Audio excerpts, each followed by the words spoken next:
My mom was a second grade teacher when I was born.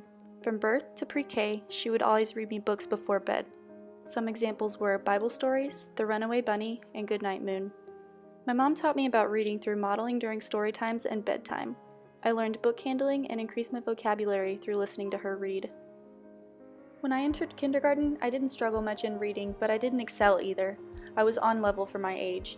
I began to enjoy reading books such as Bad Case of Stripes, Wacky Wednesday, and Green Eggs and Ham. I was drawn to them for the funny stories and appealing pictures. My mom continued to read to me at home, and I started reading to her too. My second grade teacher, Mrs. Kidd, was influential in my language development because she instilled in me a passion for reading. My favorite part of the day was sitting on the rug and listening to her read. Mrs. Kidd and my mom both gave me a love for education and a desire to be a teacher. In 4th and 5th grade, I would feel accomplished after reading big chapter books, so I worked my way through the series of unfortunate events. I have a clear memory of staying up past my bedtime and trying to read with a little bit of light coming into my room from the hallway. My essays were always well written, and my skills changed from average to advanced in the later elementary years. In middle school, I was in the Gifted and Talented program, which my school called Discovery. I became more interested in young adult literature and dystopian novels like The Hunger Games.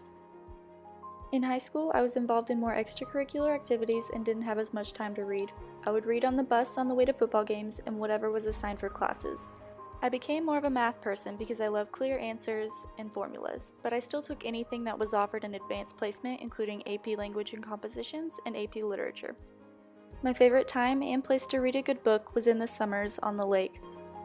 The best book I've read recently is Redeeming Love by Francine Rivers. It takes me back to the days of my mom reading Bible stories to me. My literacy learning experiences have shaped me, and I think they will affect me positively as a teacher. My younger sister was in the reading recovery program growing up, and I would often help her practice reading. My mom later went on to teach reading recovery. These experiences have given me the knowledge to work with students who need a little extra help in reading. As a professional, I will think back to Mrs. Kidd and how passionate she made me feel about reading and seek to do the same for my students.